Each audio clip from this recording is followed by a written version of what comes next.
are these people? I totally agree with Matt C. And like for example, EWR9 in Carteret, New Jersey, was closed for approximately 2 to 3 weeks due to OSHA because an Amazon worker passed away during Prime Week, and the ALU was doing a campaign collecting signatures because, again, they want to organize that facility under Amazon's radar.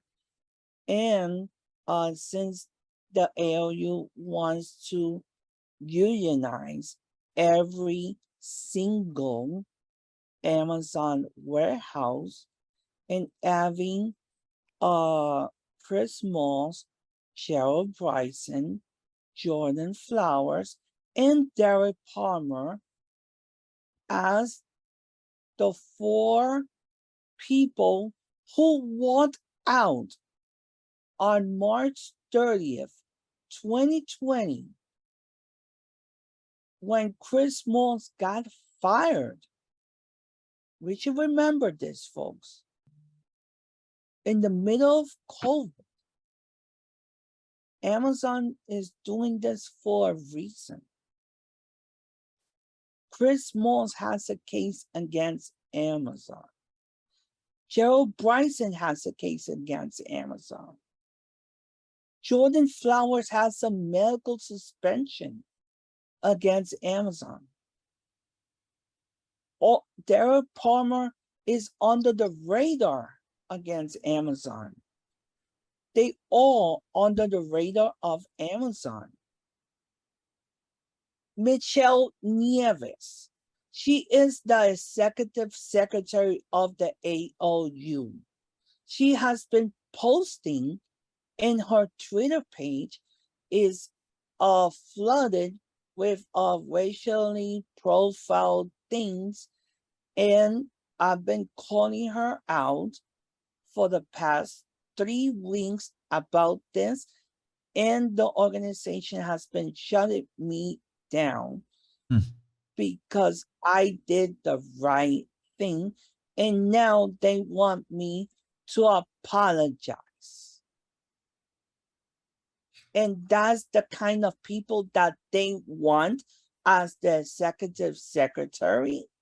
No, I am not going to apologize because their executive secretary posted on their Facebook page that she is probably pro-Pratt union member.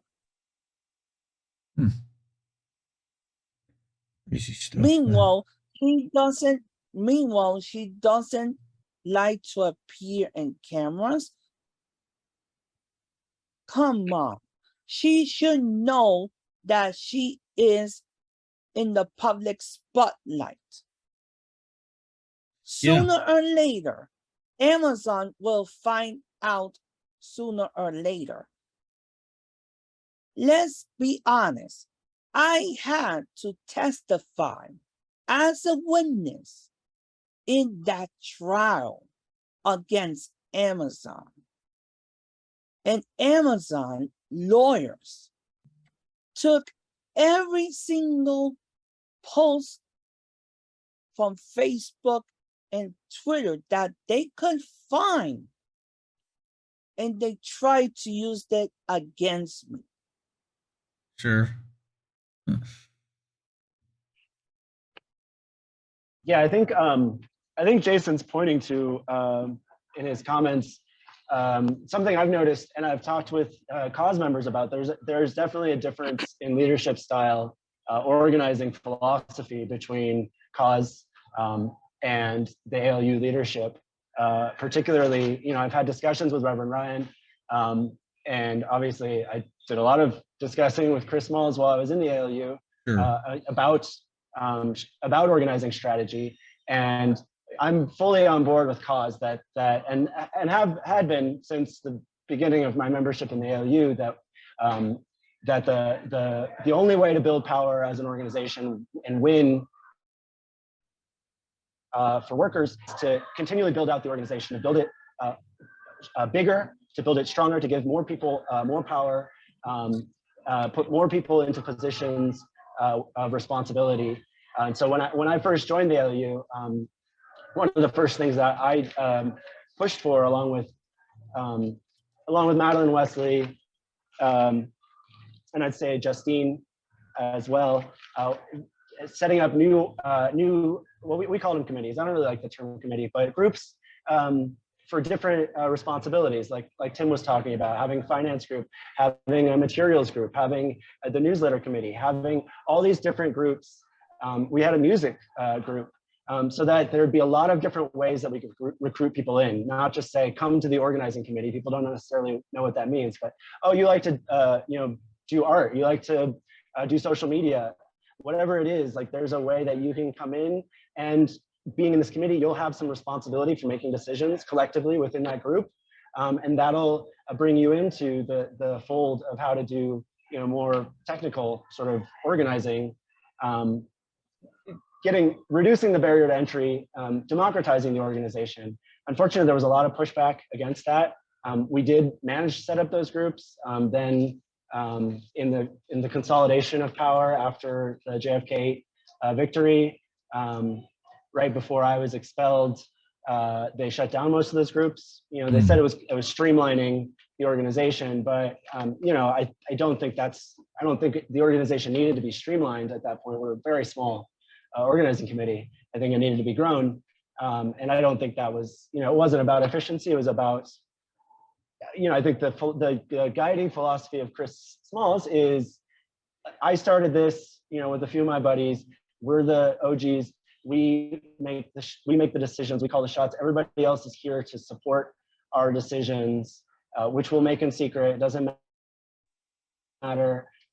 That's just not, it's not what we told, the workers who voted for the ALU, that was the union.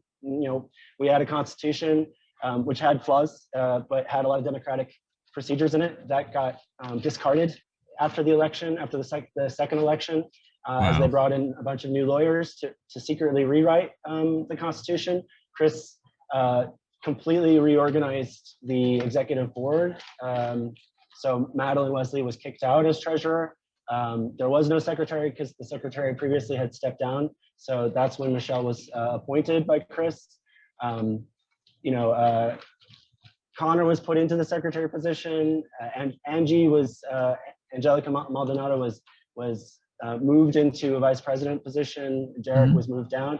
All of that seemed to have been pretty unilaterally decided, and certainly secretly decided by the president in an executive board meeting that was not announced. None of those decisions were announced, including my expulsion, for several weeks after those decisions were made. I think everybody found out about Angelica becoming vice president because she announced it at the Amazon shareholder meeting. And Michelle tweeted or put in her Twitter bio that she was the secretary. That's how we found out that she was the secretary. None of those decisions were even announced to the organizing committee, let alone to the general membership, who are mostly in the dark, I think, about what's going on from my conversations with people who continue to be inside JFK 8. So I think there's a whole other philosophy going on with C.A.U.S.E, and I think that's a thing that we should really be talking about, is that organizing philosophy and those differences, and how that shakes out. What are the consequences of building a very small, very centrally empowered organization versus building a distributed democratic organization? Yeah, decentralized, absolutely. And again, I really appreciate you sharing. It's remarkable to hear some of that stuff, and it's disheartening and sad, but look, we wrote an article, Colin and I, recently about that.